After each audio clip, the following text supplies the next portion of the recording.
वचन, सत्य वचन, अमर वचन, जीवित वचन, दिव्य वचन, सत्य वचन, अमर वचन, जीवित वचन। साई दा बामा बनी दा बामा बगरे सा निरे सा निरे सा निरे सा निरे सा। दिव्य वचन, सत्य वचन, अमर वचन, जीवित वचन, दिव्य वचन, दिव्य वचन।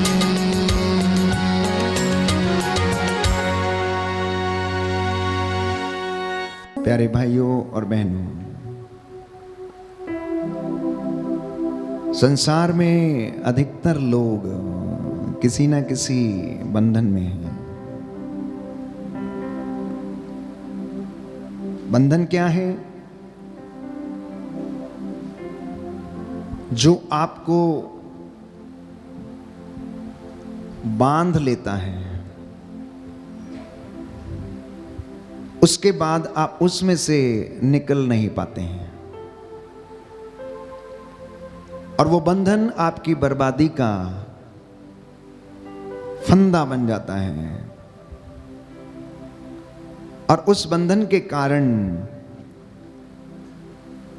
न केवल आपका शारीरिक जीवन परंतु आपका आत्मिक जीवन भी नष्ट होने लगता है। एक सुंदर बात संत पौलुस हमें बताता है। कुरिन्थियों के दूसरे पत्र अध्याय 2 पद संख्या 11। कुरिन्थियों का दूसरा पत्र अध्याय 2 पद संख्या 11। मैं आपके लिए ये वचन पढ़ूंगा और उसके बाद हम समझने का प्रयास करेंगे कि आखिर किस तरह इंसान बुराई के बंधनों में जब जकड़ जाता है तो ये बुराई उसके जीवन को नष्ट कर डालती है। लिखा है, क्योंकि हम शैतान के फंदे में पड़ना नहीं चाहते, हम उसकी चालें अच्छी तरह समझते हैं। क्योंकि हम शैतान के फंदे में नहीं पड़ना चाहते, हम उसकी चालें अच्छी तरह समझते हैं। संत पौलुस को मालूम था कि शैतान किस तरह से फंदा बनाता है, किस तरह से इंसान को उस फंदे में फंसाता है। आपने शायद शिकारी को देखा होगा, वो चिड़िया पकड़ने के लिए, कबूतर पकड़ने के लिए या फिर जंगली जानवरों को पकड़ने के लिए फंदे लगाता है। इसी तरह से हमारा शत्रु शैतान, लिखा है पेतरुस के पहले पत्र अध्याय 5 पद संख्या 7 और उससे आगे, दहाड़ते हुए शेर के समान विचरता फिरता है। किसे फाड़ खाए, किसको लूटे, किसको मारे, किसको नष्ट करे। और जो उसको मिल जाता है वो ढूंढ लेता है और उसके बाद वो मारने, चुराने, नष्ट करने का उसका स्वभाव है। और वो वैसा ही करता है जैसा कि यीशु ने यूहन्ना के सुसमाचार अध्याय 10 पद संख्या 10 में कहा कि चोर चुराने, मारने और नष्ट करने के लिए आता, लेकिन मैं इसलिए आया हूं कि तुम जीवन प्राप्त करो, और जो उसमें विश्वास करता वो जीवन प्राप्त करता है। इतना ही नहीं, यूहन्ना का पहला पत्र अध्याय 3 पद संख्या 8 में लिखा हुआ है कि मानव पुत्र इसलिए प्रकट हुआ जिससे कि वो शैतान के कार्यों को नष्ट करे। अब मैं आपसे एक सवाल पूछना चाहता हूं, यीशु मसीह के नाम पर, आप में से जितने भी लोग जो रोज गाते बजाते हैं, प्रवचन करते, वचन सुनते हैं, प्रार्थना करते हैं, रोजरी माला बोलते हैं, संस्कारों में भाग लेते हैं, कि क्या आप शैतान की चालों को समझते हैं या नहीं? क्या आप शैतान की चालों को समझते हैं या नहीं? Do you understand the plans and the ways of Satan? और पवित्र बाइबल ये कहती है कि जो पवित्र आत्मा से संचालित है वो ईश्वर के रास्ते से चलता है, लेकिन जो ईश्वर की आत्मा से संचालित नहीं है वो शैतान के द्वारा संचालित है, इसलिए वो उसके जैसे काम करता है। तो यदि आप आत्मा से संचालित हैं तो आप अवश्य ईश्वर के रास्ते पर चलेंगे और शैतान की चालों को आप अच्छी तरह समझ लेंगे। मैंने आपसे बंधनों की बात की। संत पौलुस कहता है कोई भी ऐसा नहीं है जो इस दुनिया में जिसने पाप नहीं किया है। और कई मर्तबा मैं आपको यह वचन बता चुका हूं, राजाओं का पहला ग्रंथ अध्याय 8 पद संख्या 46, कि इस दुनिया में कोई भी ऐसा व्यक्ति नहीं है जो अच्छा है। तो कहने का तात्पर्य यह है कि हर व्यक्ति किसी ना किसी प्रकार के बंधन में है, किसी ना किसी प्रकार की बुराई में है। बुराई थोड़ी कम है या किसी में ज्यादा है, कोई बहुत बुरा है तो कोई कम बुरा है, लेकिन बुरे सब हैं। बुराई कहीं ना कहीं निवास करती है। कौन कौन से ऐसे बंधन आज इंसान को घेरे हुए हैं, समझने का प्रयास करेंगे। पवित्र कैथोलिक कलीसिया में 7 महापापों के विषय में बताया गया है, जिन्हें 7 अपदूतों की संज्ञा दी गई है।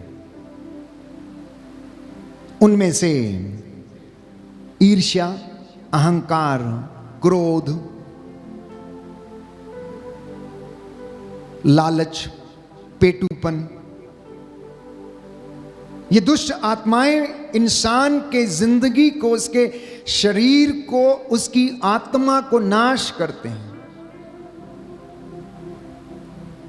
अब साधारण इंसान इस बात को समझ नहीं पाता है और वो सोचता है कि ये तो इंसानी स्वभाव है, चलता है, कोई फर्क नहीं पड़ता है। लेकिन आप ये सोच कर देखिए कि आपकी ईर्ष्या आपके शरीर की बर्बादी बनी हुई है। ईर्ष्या का बंधन, अहंकार का बंधन, क्रोध का बंधन, लड़ाई झगड़े के बंधन, दुष्ट आत्माओं के बंधन, भूत प्रेतों की साधना करने वाले लोग जो इन बंधनों से पीड़ित हैं, तंत्र मंत्र जादू टोने करने वाले इन शैतानी बंधनों में जकड़े हुए हैं। झाड़ फूक, ओझा ओझाई, ये इस प्रकार के अविश्वास और अंधविश्वास के बंधन हैं। दुष्ट आत्माओं से ग्रसित व्यक्ति के हाव भाव को आप अच्छी तरह समझ सकते हैं। उसकी आंखों के इशारे, उसकी विकृत जो एक्शंस होते हैं, उससे आप पता लगा सकते हैं कि ये व्यक्ति दुष्ट आत्मा से पीड़ित है या नहीं। वो अपने आप को घायल करता है, ईश्वर का वचन सुनना नहीं चाहता है, उसे ईश्वर के नाम से प्यारे भाइयों और बहनों चिढ़ लगती है, अपने कानों में उंगलियां डाल लेता है क्योंकि वो ईश्वर की वाणी और उसकी आवाज को सुनना नहीं चाहता है। इतना ही नहीं, कुछ लोग नशे के बंधन में हैं, ड्रग्स के बंधन में हैं, और अनेक प्रकार के ऐसे ड्रग्स जिनके नाम आप लोग शायद नहीं जानते हैं, उनके बंधन में हैं। कुछ लोग नशीले पदार्थों के बंधन में हैं, तो कुछ लोग एडिक्शन के शिकार हैं। नशा उनकी जिंदगी को ऐसे बर्बाद किया हुआ है कि घर के आटा गूंदने की परात तक को बेच डालते और उसके द्वारा वो नशा खरीद के अपने आप को तृप्त करने की कोशिश करते हैं। घर तक को बेच देते हैं, घर की चीजों को बेच देते हैं, घर की परवाह नहीं करते हैं, अपने घर को दांव पर लगा देते हैं। क्यों? क्योंकि सिर्फ और सिर्फ उन्हें नशा चाहिए। जिद्दपन की दुष्ट आत्मा का बंधन। आज के नौजवान बेटे और बेटियां जो अपने माता पिता को तुच्छ समझते हैं, जिद, अहंकार आज ही चाहिए, नहीं दिया तो आत्महत्या कर लूंगा, अगर आपने आज नहीं दिया तो मर जाऊंगा। प्यारे भाइयों और बहनों, क्या आप समझते हैं कि आवाज किसकी है? क्या आप समझते हैं ये आवाज किसकी है? अगर आप सुसमाचार पर विश्वास करें या करते हैं तो आपको पता लगेगा कि यह विश्वास उस नौजवान की नहीं, उस बेटी की नहीं, परंतु उसके अंदर जो दुष्ट आत्मा काम कर रही है, जिसने ये जिम्मेदारी ले ली है कि आज इसकी हत्या करनी, इसको हत्या करवानी है, आत्महत्या करवानी है, इसलिए वो अंदर से बोलता है। क्रोध की दुष्ट आत्मा, छोटे से देर का क्रोध पूरे घर को बर्बाद कर देता है और उसके बाद उम्र भर जेल में काटता है। छोटा सा क्रोध।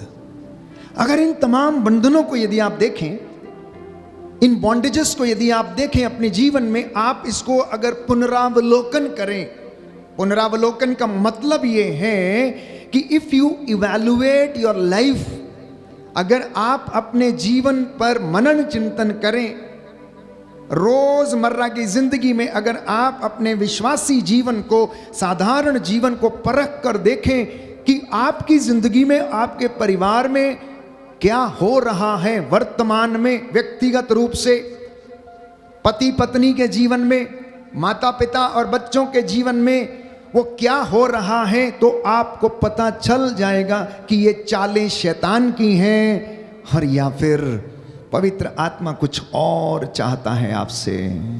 हालेलुया, हालेलुया, दाहिना हाथ उठाकर अंगीकार करेंगे। हालेलुया, हालेलुया, यीशु की स्तुति हो, यीशु की स्तुति हो, यीशु को धन्यवाद। यीशु को धन्यवाद। जो प्रभु पर भरोसा रखते हैं जो प्रभु पर भरोसा रखते वे हैं, सिय्योन पर्वत के सदृश हैं, वे सिय्योन पर्वत की सदृश जो हैं, अटल है जो अटल और है, सदा सर्वदा बना रहता है। वह सदा सर्वदा बना रहता यदि है। तुम्हारा विश्वास दृढ़ नहीं है यदि तुम्हारा विश्वास दृढ़ नहीं तो है, तुम निश्चय ही विचलित हो जाओगे। तुम निश्चय विचलित हो जाओगे। Hallelujah, hallelujah, hallelujah. हालेलुया। संत पौलुस लिखता है, संत पौलुस लिखता है, रोमियो का पत्र रोमियो का पत्र अध्याय 8 अध्याय पद 8 संख्या 31, पद संख्या 31, यदि ईश्वर हमारे साथ है यदि ईश्वर हमारे तो साथ कौन है, हमारे विरुद्ध होगा। तो कौन हमारे विरुद्ध होगा? Hallelujah, hallelujah, hallelujah, hallelujah, hallelujah. Hallelujah.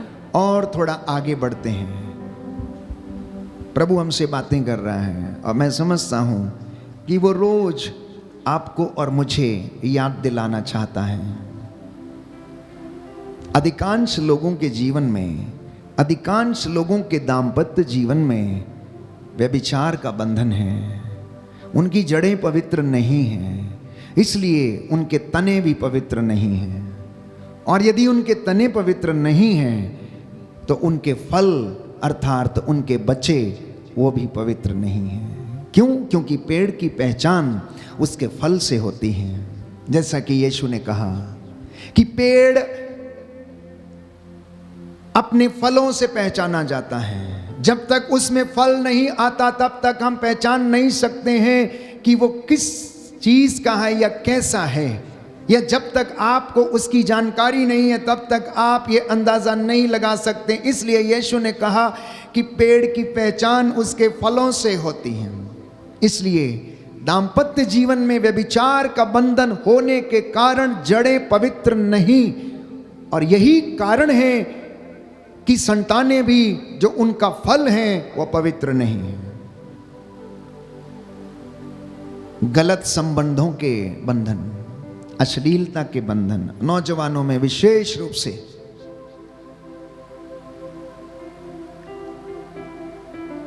आज बच्चों की हथेली पर सारी दुनिया है। 8 इंच का मोबाइल, आप जो चाहते हैं वो आपको दिखाएगा, आप जो चाहते हैं वो आपको देगा, जो आप ढूंढना चाहते हैं वो आपको देगा। प्यारे भाइयों और बहनों, शैतान ने इस कदर छोटे छोटे नन्हे मुन्ने बच्चों, नौजवानों की सोच को विकृत किया है कि आप और मैं इसका अंदाजा नहीं लगा सकते हैं। घर बैठे बैठे आप पूरी दुनिया घूम सकते हैं। आज इंसान की जिंदगी में आलसपन का बंधन है। व्यायाम करना छोड़ दिया उसने, इसलिए बीमारी उसके शरीर में घर किया हुआ है। छोटे छोटे बच्चे प्यारे भाइयों और बहनों ओबेसिटी से परेशान हैं, शुगर के रोग से पीड़ित हैं, क्योंकि शारीरिक व्यायाम नहीं है। घंटों बैठकर मोबाइल पर प्यारे भाइयों और बहनों वो लगे रहते हैं। इतना ही नहीं, बड़े लोग भी शामिल हैं उसमें, नौजवान भी शामिल हैं, नौजवान भी शामिल हैं। मोबाइल के एडिक्शन का बंधन, नकारात्मकता का बंधन, नेगेटिव सोच का बंधन। मुझसे नहीं होगा, मैं नहीं कर पाऊंगा, मैं नहीं करूंगा, this is not my responsibility, मैं ये नहीं कर सकता हूं, मैं एक कदम और आगे नहीं बढ़ाऊंगा, मेरा जितना काम है मैं उतना ही करूंगा, तुम करो, I can not do it. नकारात्मकता, नेगेटिविटी के बंधन कहां से आते हैं? शैतान की ओर से। अज्ञानता के बंधन, अज्ञानता के कारण प्यारे भाइयों और बहनों बहुत सारी झूठी शिक्षा को ग्रहण करते, ना जाने कौन कौन सी बातों को सीखते और अपनी जिंदगी में उसे धारण करने की कोशिश करते हैं। गंदगी के बंधन है, कई लोग गंदी तरीके से रहते हैं, परिवार में साफ सफाई नहीं है, जीवन में साफ सफाई नहीं है, शरीर में साफ सफाई नहीं है, कपड़ों में साफ सफाई नहीं है। उससे पता चलता है कि आपकी सोच कैसी है, उससे पता चलता है कि आपकी धार्मिकता कैसी है, उससे पता चलता है कि आपके विचार कैसे हैं। आप घरों में देखिए कितने अस्त व्यस्त रहते हैं लोगों के घर, उससे पता चलता है कि आप कितने डिसिप्लिन हैं। प्यारे भाइयों और बहनों, इतना ही नहीं, इसी के साथ शारीरिक रोगों के बंधन हैं। कई लोग, अधिकांश लोग शरीर के रोगों से पीड़ित हैं। और मैंने कहा नकारात्मकता के बंधन जब जीवन में आते हैं तो ऐसे लोग आत्महत्या करने की कोशिश करते हैं, निराशा में डूबे रहते हैं, घर के कोने में पड़े रहते हैं, जिंदगी से कोई प्रेम नहीं है, किसी व्यक्ति से कोई प्रेम नहीं है। आखिर क्यों? क्या कारण है इसका? और अगर आपके परिवार में ये सब बंधन हैं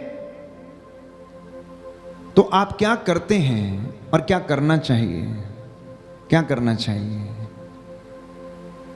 जरा आज मनन चिंतन करके देखिएगा कि क्या हमारी जिंदगी में इनमें से कोई एक बंधन है जो मुझे आगे बढ़ने से रोकता है, जो मुझे प्रभु की आराधना करने से रोकता है, जो मुझे उसकी हजूरी में जाने से रोकता है, जो मुझे सुबह उठ के उसके सामने आने से रोकता है। ऐसे अनेक उदाहरण हैं बाइबल में, पुरानी व्यवस्था से लेकर नई व्यवस्था तक प्यारे भाइयों और बहनों, जहां पर हमें बार बार ये देखने को मिलता है कि ऐसे लोग जो दुष्ट आत्माओं के बंधन में थे, उनके जीवन बर्बाद हो गए और कैसे उनके जीवन का अंत हुआ। फिलहाल हम प्रभु के सुसमाचारों के विषय में हम पढ़ते हैं। जिनके पास बाइबल है वो खोले मार्कुस का सुसमाचार अध्याय 5 हम पढ़ेंगे। सुंदर वचन यहाँ पर लिखा हुआ है प्यारे भाइयों और बहनों, गिरासा के अवधूत ग्रस्त के विषय में कि वो किस प्रकार से बंधनों में था। मार्कुस का सुसमाचार अध्याय 5, मार्कुस का सुसमाचार अध्याय 5।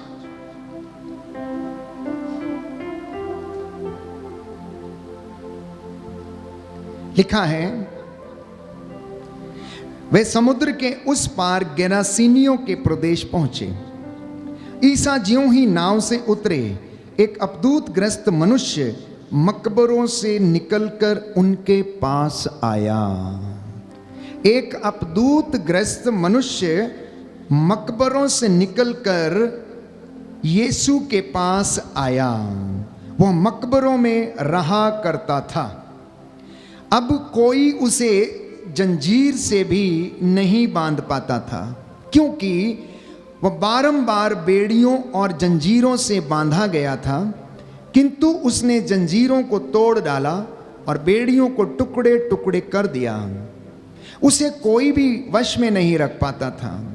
वह दिन रात निरंतर मकबरों में और पहाड़ों पर चिल्लाता और पत्थरों से अपने को घायल करता था।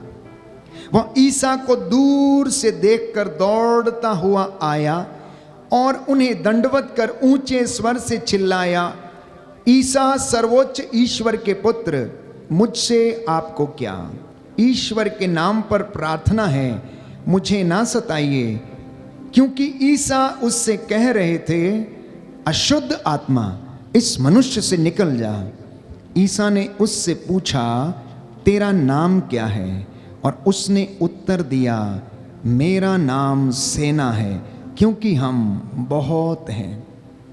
और वह ईसा से बहुत अनुनय विनय करता रहा कि हमें इस प्रदेश से नहीं निकालिए।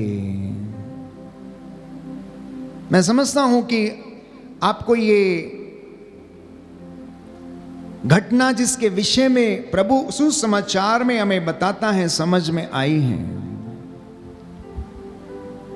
कि एक व्यक्ति जो मकबरों में रहता था, मकबरे मतलब उसका घर था जहां पर लोग दफनाए जाते हैं, जहां पर कब्रें सजाई जाती हैं, वो उन जगह में रहता था।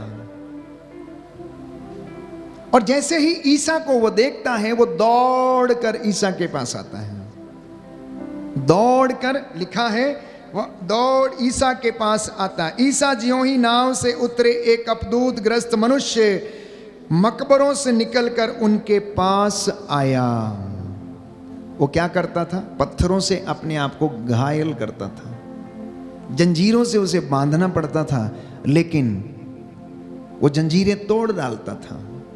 वो लोगों को गालियां देता था, आते जाते लोगों को परेशान करता था। ऐसे बहुत सारे चांस प्यारे भाइयों और बहनों हम देखते हैं। कई परिवारों में इस प्रकार के मनुष्य हैं जो घर में तबाही मचाए हुए हैं और वो बंधनों में हैं। अगर आपके परिवार में यदि ऐसा कोई व्यक्ति है तो आप उसको कहां लेकर गए हैं? मेरा दूसरा सवाल,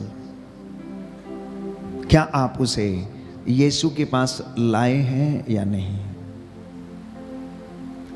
क्योंकि बाइबल ये कहती, जैसे ही अपदूत ग्रस्त ने ईसा को देखा, वो उनके पास आया और यीशु ने उस अशुद्ध आत्मा को डांटा।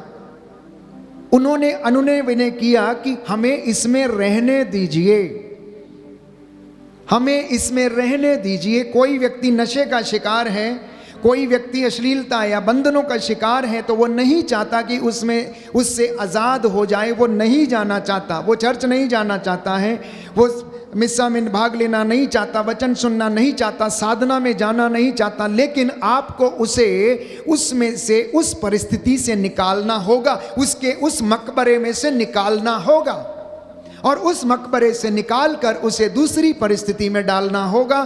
तभी उसकी परिस्थिति बदलेगी और उसे यीशु की उपस्थिति में लाना होगा।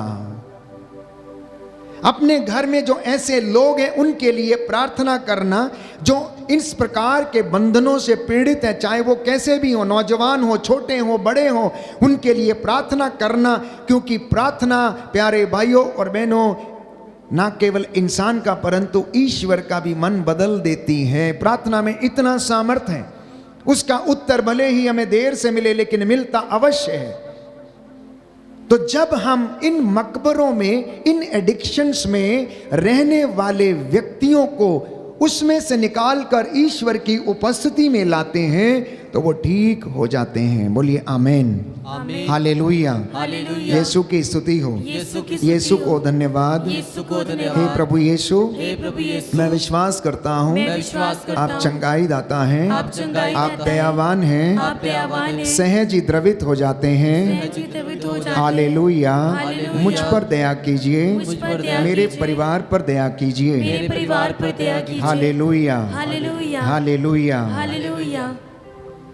तो इन अपदूतों से छुटकारा पाने के लिए, इन बंधनों से छुटकारा पाने के लिए एकमात्र उपाय है प्रभु की उपस्थिति में आना।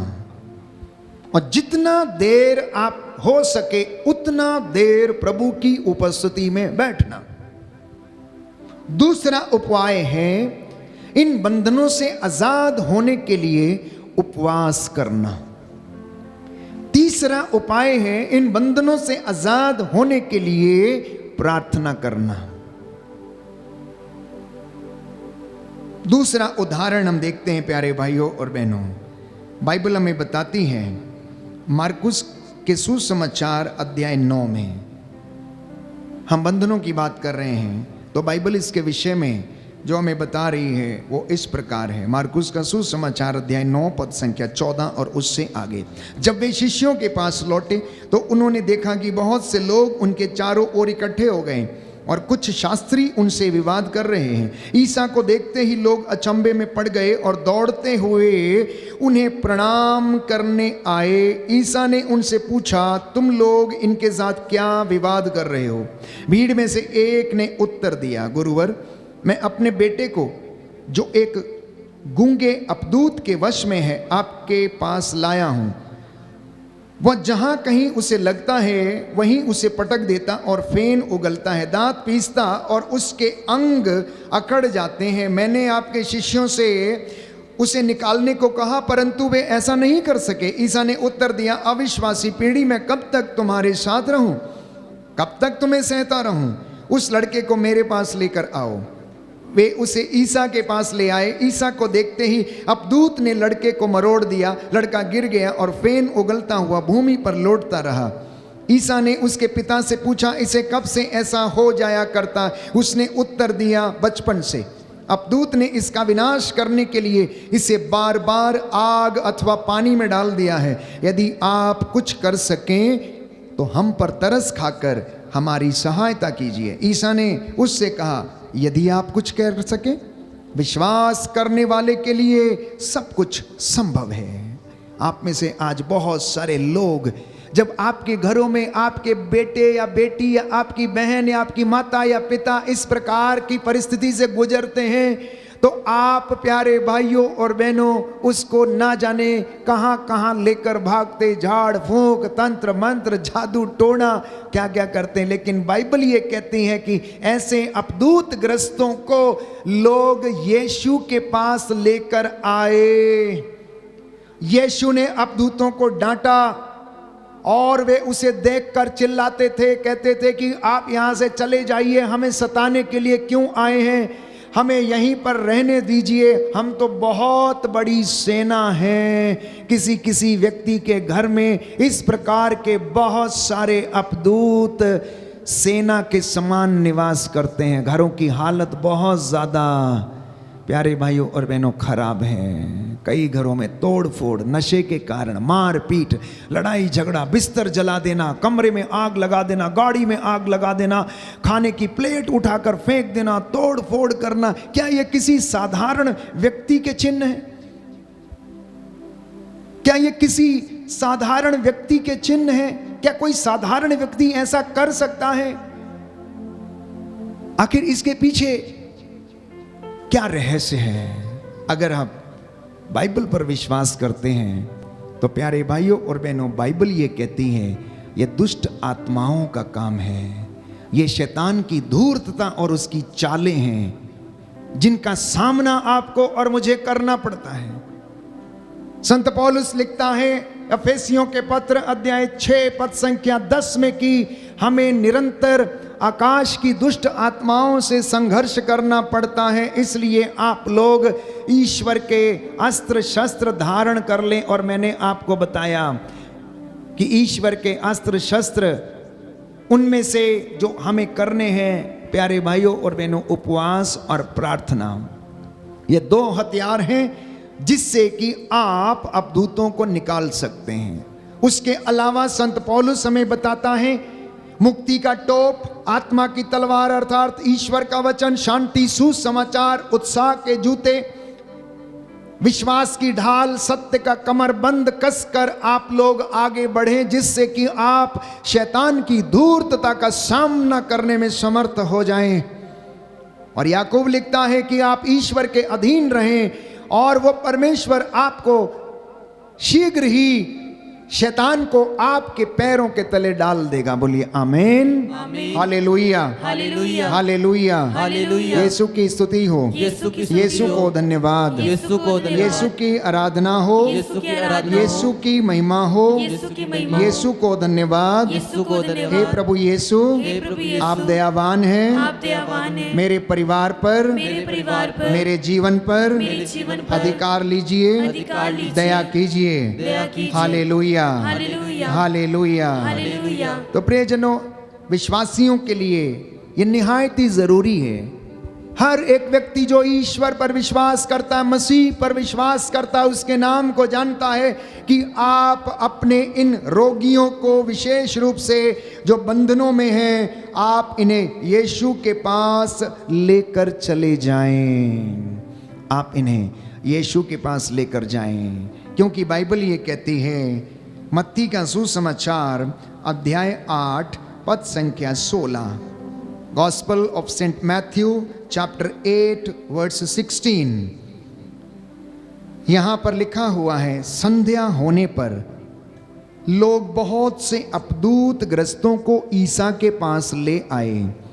ईसा ने शब्द मात्र से अपदूतों को निकाला और सब रोगियों को चंगा किया। इस प्रकार नबी ईसायास का यह कथन पूरा हुआ कि उसने हमारी दुर्बलताओं को दूर कर दिया और हमारे रोगों को अपने ऊपर ले लिया। दाहिना हाथ उठाकर इस वचन को दोहराइए और याद कीजिए। मत्ती का सुसमाचार मत्ती का सुसमाचार अध्याय 8 अध्याय पद 8 संख्या 16, पद संख्या 16, संध्या होने पर संध्या होने पर लोग बहुत से अपदूत ग्रस्तों को लोग बहुत से अवधूत ग्रस्तों ईसा के पास ले आए। ईसा के पास ले आए। ईसा ने शब्द मात्र से ईसा ने शब्द मात्र अपदूतों को निकाला से अवधूतों को निकाला और सब रोगियों को चंगा किया। और सब रोगियों को चंगा किया। इस प्रकार इस प्रकार नबी ईसायास का नबी ईसायास यह का कथन पूरा हुआ, यह कथन पूरा हुआ। उसने हमारी दुर्बलताओं को उसने हमारी दुर्बलताओं दूर कर दिया दूर कर दिया और हमारे रोगों को और हमारे रोगों अपने ऊपर ले लिया। को अपने ऊपर ले लिया। Hallelujah, hallelujah, hallelujah. हालेलुया। यीशु की स्तुति हो, यीशु की स्तुति यीशु हो। को धन्यवाद, यीशु को धन्यवाद। यीशु की आराधना हो, यीशु की आराधना हो। यीशु की महिमा हो, यीशु की महिमा हो। यीशु को धन्यवाद। यीशु को धन्यवाद। हालेलुया। हालेलुया। आइए प्रभु यीशु आइए प्रभु यीशु मेरे घर में, मेरे घर मेरे में, परिवार में, मेरे परिवार मेरे में, जीवन पर मेरे जीवन पर अधिकार लीजिए। अधिकार लीजिए। Hallelujah, hallelujah, hallelujah. हालेलुया। अब आप इस बात पर आश्चर्य करेंगे कि आखिर यीशु में ऐसा क्या था जिसके विषय में बाइबल हमें बार बार बताती है, और यीशु ने यह सब कैसे किया, कैसे अवधूत उसका कहना मानते थे। अगर आप यीशु का मैनिफेस्टो पढ़ें तो उसमें लिखा गया है कि उन्होंने ये घोषणा की। लूकस के सुसमाचार अध्याय 4 पद संख्या 18 और उससे आगे, gospel of Saint Luke chapter 4 verse 18 onwards, स्पष्ट रूप से प्रभु इस बात को बताते हैं कि ये सामर्थ्य और अधिकार उन्हें कहां से मिला कि वो ये सब कामों को कर सकें। तो लिखा है, प्रभु का आत्मा मुझ पर छाया रहता है क्योंकि उसने मेरा अभिषेक किया है। उसने मुझे भेजा है जिससे मैं दरिद्रों को सुसमाचार सुनाऊं, बंदियों को मुक्ति का और अंधों को दृष्टिदान का संदेश दूं, दलितों को स्वतंत्र करूं और प्रभु के अनुग्रह का वर्ष घोषित करूं। ये स्वयं प्रभु ने इस बात को प्रकट किया। ये उनका उद्देश्य था, ये उनका मैनिफेस्टो था। इसलिए लोग अपने बीमारों को लेकर उनके पास जाते थे। संध्या के समय उन्हें फुर्सत नहीं होती थी खाना खाने की, उन्हें फुर्सत नहीं होती थी आराम करने की। एक बार जब उनसे पूछा गया कि आप कहाँ रहते हैं, तो यीशु ने कहा कि लोमड़ियों की अपनी मांदे हैं, चिड़ियों के अपने घोंसले, मानव पुत्र के लिए तो सिर रखने की भी जगह तक नहीं है। मानव पुत्र के लिए सिर रखने की जगह तक भी नहीं है। प्यारे भाइयों और बहनों, वो इतना महान था, वो स्वयं ईश्वर था, लेकिन आपके और मेरे लिए वो गरीब बन गया। जानते हैं आप, मेरे और आपके लिए निर्धन बन गया। वो उसे अपने लिए लेबर रूम, जानते हैं आप लेबर रूम क्या होता है? जिसमें स्त्री प्रसव करती है या बच्चे को जन्म देती है, वो भी उसने अपने लिए उधार मांगा। जब माता मरियम और यूसुफ ने कहा एक रात के लिए हमें कमरा दे दीजिए, और उन्होंने कहा कि हमारे पास तो नहीं है, एक गौशाला है उसमें जाके आप रह सकते हैं। वो परमेश्वर जो इतना महान था वो आपके और मेरे लिए गरीब बन गया, और उसने उधार में अपने प्रसव के लिए उधार में एक जगह मांगी। वो परमेश्वर प्यारे भाइयों और बहनों जो बंदियों को रिहा करता, जिस पर आत्मा छाया रहता, जो जिसका अभिषेक किया था इसलिए कि वो दलितों को रिहा करे, स्वतंत्र करे, उसे कब्र भी अपनी नहीं मिली, किसी दूसरे की कब्र में, आप जानते हैं, उसे दफनाया गया। वो परमेश्वर आखिर ऐसा उसने क्यों किया? ताकि वो आपकी गरीबी को महसूस कर सके, आपकी बातों को महसूस कर सके, आपकी तंगियों को महसूस कर सके, आपके जो दुख हैं उनको महसूस कर सके। वो परमेश्वर ने इन सारी बातों को अपने अंदर महसूस किया कि उसने अपने लिए, प्यारे भाइयों और बहनों, अपने जन्म के लिए चरणी उधार में ली, और कब्र जिसमें वो दफनाया गया, प्यारे भाइयों और बहनों, वो भी उसके लिए खोदी नहीं गई थी, किसी और के लिए खोदी गई थी। और उसके सोने की जगह जिस पर उसे लटकाया गया, वो 2 लकड़ियों से जुड़ा हुआ एक क्रूस था जो श्रापित था। और वो प्रभु आपको और मुझे चंगा करने के लिए आता है, रिहा करने के लिए आता है, बंदियों को मुक्त करने के लिए आता है। और वो ये कहता है प्यारे भाइयों और बहनों, यूहन्ना के सुसमाचार अध्याय 8 पद संख्या 36, आप जान लीजिए कि मुक्ति यीशु में है, मुक्ति यीशु में है, और यीशु आपको पिता के पास लेकर जा सकता है। जब तक वो आपको रास्ता ना दिखाए, जब तक पुत्र आपको स्वतंत्र ना करे, आप स्वतंत्र नहीं हो सकते हैं। आप वचन पढ़ेंगे कि लिखा है, यदि पुत्र तुम्हें स्वतंत्र करेगा तो आप स्वतंत्र हो जाएंगे। तो इसका मतलब ये है, यीशु आपको आजाद कर सकते हैं हर प्रकार के बंधन से, हर प्रकार की तंगी से, हर प्रकार की गरीबी से।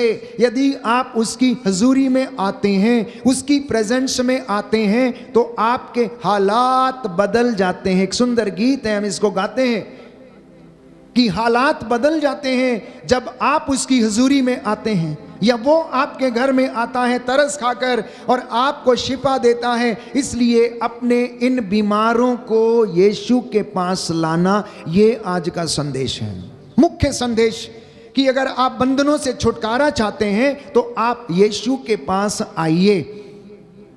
आपके घर में यदि किसी के जीवन में दुष्ट आत्मा का पहरा है तो आप उसे यीशु के पास लाइए, उनके मकबरों में से निकालकर उनकी परिस्थिति को बदलिए और प्रभु की उपस्थिति में लाइए। और यदि आप किसी बंधन में हैं तो यीशु की उपस्थिति में बैठना, यीशु की हजूरी में बैठना, प्यारे भाइयों और बहनों, क्योंकि बाइबल ये कहती है, यूहन्ना के पहले पत्र अध्याय 3 पद संख्या 8 में मैंने आपके लिए पढ़ा कि ईश्वर का पुत्र इसीलिए प्रकट हुआ कि वह शैतान के कार्यों को नष्ट करे। आपके परिवार में, जिंदगी में, बच्चों के जीवन में जितने भी शैतानी काम हैं उन्हें वो नष्ट करे, उन्हें वो नष्ट करे। क्योंकि यीशु ये कहते हैं यूहन्ना के सुसमाचार अध्याय 16 में कि ढारस रखो, मैंने संसार पर विजय पाई है।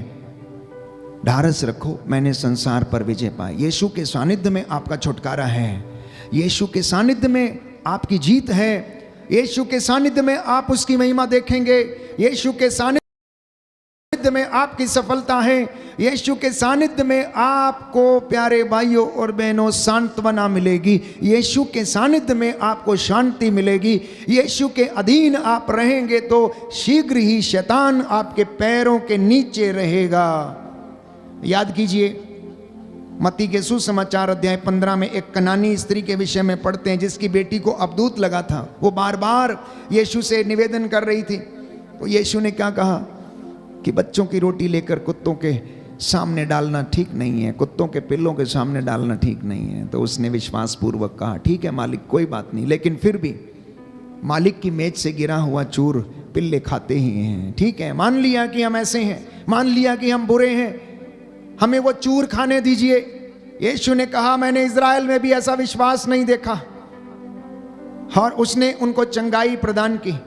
कई जगह पर कई मर्तबा पूरी बाइबल में इस बात को दोहराया गया है कि यदि आप में से कोई बीमार है, यदि आप में से कोई अबदूत ग्रस्त से पीड़ित है, दुष्ट आत्मा से पीड़ित है, तो प्रभु के पास आ जाए और प्रभु आपके बंधनों को तोड़ देगा, आजाद कर देगा। बोलिए आमीन, हालेलुया, हालेलुया, हालेलुया।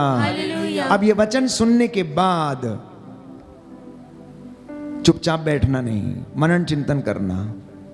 ये वचन आपका जीवन बदल देगा, मैं आपसे वादा करता हूँ यीशु के नाम पर, क्योंकि ये मेरे वचन नहीं है, ये प्रभु की ओर से प्रेरित वचन है जो आज उसने आप सभी को सुनाए हैं। यदि आप 1% भी अपने जीवन में इन वचनों को कार्य करने देंगे तो मैं आपको यीशु के नाम पर विश्वास दिलाता हूँ कि ये आपका जीवन बदल देंगे और आप अपने जीवन में ईश्वर की महिमा को देखेंगे। आप उसके दर्शन चाहेंगे, वो आपको दर्शन देगा। आप विजन देखना चाहेंगे, आप विजन देखेंगे। विश्वास करना और अपना जीवन बदलना, अपने रास्ते बदलना, आपकी परिस्थितियां खुद बदल जाएंगी। अपने आप को बदलना, क्योंकि प्रभु यीशु मसीह, प्यारे भाइयों और बहनों, सारा अधिकार, सारी महिमा उसको दिया गया है। सारा अधिकार और सारी महिमा उसको दिया गया है, जो प्रथम और अंतिम में मर गया था लेकिन वो जी गया है, पुनर्जीवित है। प्रकाशित वाक्य अध्याय 2 पद संख्या 8 में स्पष्ट रूप से लिखा हुआ है, जो प्रथम और अंतिम में जो मर गया था परंतु वो पुनर्जीवित हो गया है। प्रकाशित वाक्य अध्याय 1 पद संख्या 8, जो है, जो था, जो आने वाला है, वह सर्वशक्तिमान प्रभु ये कहता है, अल्फा ओमेगा, आदि अंत, सब कुछ मैं हूं। और योहन जिसने प्रकाशना ग्रंथ लिखा वो ये कहता है कि मैं उसे देखकर मृतकों के समान औंधे मुंह होकर मैं गिर पड़ा, उसके चरणों पर गिर पड़ा। उसने मुझ पर अपना हाथ रखकर कहा, डरो मत, प्रथम और अंतिम मैं हूं। बाइबल कहती है सृष्टि के ऊपर यीशु का अधिकार है। जिसका अधिकार सृष्टि के ऊपर हो तो सृष्टि में विराजमान चीजें सब उसका कहना मानेंगी। लिखा है योहन के सुसमाचार अध्याय 1 पद संख्या 1 से 3 में, आदि में शब्द था, शब्द ईश्वर के साथ था और शब्द ही ईश्वर था। कलोसियों के पत्र अध्याय 1 पद संख्या 16 से 17 में लिखा हुआ, सब कुछ उनके द्वारा सृजित किया गया है। कलोसियों का पहला अध्याय पद संख्या 16 और 17, everything has come to this world through Jesus. सब कुछ उनके द्वारा सृजित किया गया है और सब कुछ उनके लिए सृजित किया गया है। चाहे वो स्वर्ग में हो, पृथ्वी पर हो, दृश्य हो यानी कि दिखता हो या ना दिखता हो, सब कुछ उनके द्वारा बनाया गया है। और बाइबल कहती है कि स्वर्गदूत उनके अधीन हैं। प्रकाशना ग्रंथ अध्याय 1 पद संख्या 1, वो अपने दाहिने हाथ में 7 तारों को धारण किए हुए हैं। 7 तारों को धारण किए हुए हैं। मृत्यु पर उनका अधिकार है, भाग्य पर उनका अधिकार है। He has the power over destiny. He has the power over destiny. Therefore it is written, मैं दाऊद के घराने की कुंजी उसके कंधे पर रख दूंगा। यदि वो खोलेगा तो उसे कोई बंद ना करेगा, और यदि वह बंद करेगा तो उसे कोई खोल ना सकेगा। Book of Isaiah chapter 22 verse 22, कि जिसके लिए वो खोल देगा उसे कोई बंद ना कर सकेगा, और जिसके लिए वो बंद कर देगा उसे कोई खोल ना सकेगा। उसे हमारे भाग्य पर अधिकार है। बाइबल कहती है जो यीशु अबदूतों को निकालता है, रोगियों को चंगा करता, मुर्दों को जिलाता है, उसके विषय में लिखा गया है तिमोथी के दूसरे पत्र अध्याय 4 पद संख्या 1 में कि जीवितों और मृतकों का वो न्याय करता है। जीवितों और मृतकों का वो न्याय करता है, और वो अपनी बादशाहत में न्याय करने के लिए आएगा। तख्त पर बैठेगा, भेड़ों को बकरियों से अलग करेगा, और न्याय के दिन ये सब होने वाला है। और मुझे और आपको उस न्याय के तख्त के सामने खड़ा होना पड़ेगा और अपनी एक एक निकम्मी बात का हिसाब देना पड़ेगा। जैसा कि मत्ती के सुसमाचार में यीशु ने कहा कि तुम्हें अपनी हर एक निकम्मी बात का हिसाब देना पड़ेगा। वो कलीसिया का शीर्ष है, कलीसिया उसके अंग है। प्यारे भाइयों और बहनों, उसे मृत्यु के ऊपर अधिकार है। लिखा है प्रकाशना ग्रंथ अध्याय 1 पद संख्या 18, जीवन का स्रोत मैं हूं। प्रकाशित वाक्य अध्याय 1 पद संख्या 18, book of Revelation chapter 1 verse 18, जीवन का स्रोत मैं हूं। देखो मैं मर गया था, मैं अनंत काल तक जीवित रहूंगा, मृत्यु और अधोलोक की कुंजियां मेरे पास हैं। That is the power of Jesus. ये प्रभु का सामर्थ है। जिसके पास इतना सामर्थ हो, जिसे भाग्य पर अधिकार हो, जिसे जीवन पर अधिकार हो, जिसे हमारी डेस्टिनी पर अधिकार हो, जिसे इस सृष्टि पर अधिकार हो, तो वो हमारे बंधनों को तोड़ क्यों नहीं सकता? वो तो यूं ही तोड़ सकता है। प्यारे भाइयों और बहनों, अब आज का जो संदेश मैंने आपसे कहा कि यदि आपके घर में ऐसा कोई व्यक्ति बंधन में है, यदि आप बंधन में या एडिक्शन में है किसी प्रकार के भी, तो प्रभु के पास चले आना, क्योंकि लिखा है संध्या के समय यीशु ने सबों के ऊपर हाथ रखे, रोगियों को चंगा किया और अपदूतों को निकाला और पापियों को शिफा दी। आइए हम प्रार्थना करें। हालात बदल जाते हैं जब यीशु मेरी जिंदगी में आ जाते हैं। परिवार